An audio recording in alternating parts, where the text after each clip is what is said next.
Hello, we are Team Pizza Hut, and today we are going to present ray tracing.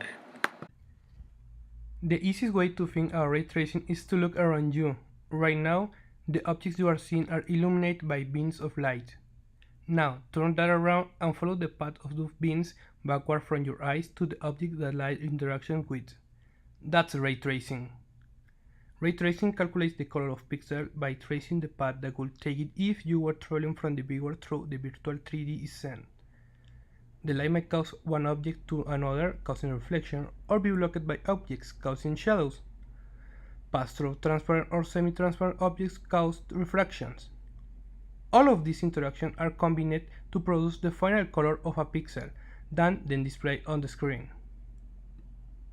We're going to show some advantage or disadvantage of ray tracing.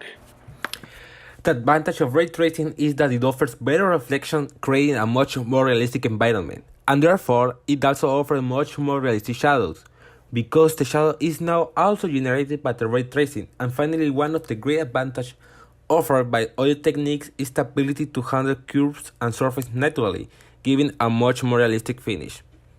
On the other hand, the disadvantage that ray tracing has are mainly due to the large computational capacity that is needed to perform the renderings, and because of that, sometimes the computer equipment ends up being encouraged and suffer from constant drops of frames per second. Because ray tracing uses a lot of resources, it has been used only for non-real-time rendering. Instead, for animations, movies, and video games, we use a technique called rasterization. Rasterization simulates the effects of light and the colors. Meanwhile, in the ray tracing image, we can see the reflection on the cooking pad, on the teaspoon, or on the cup, and the shadows at the bottom. This provides a realistic look to the image. NVIDIA is trying to make new graphic cards that can provide ray tracing for low budget.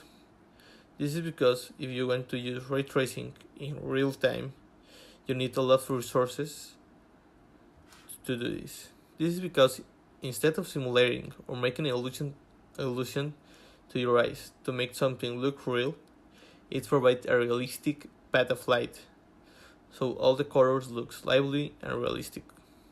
This is ray tracing, and this is the future.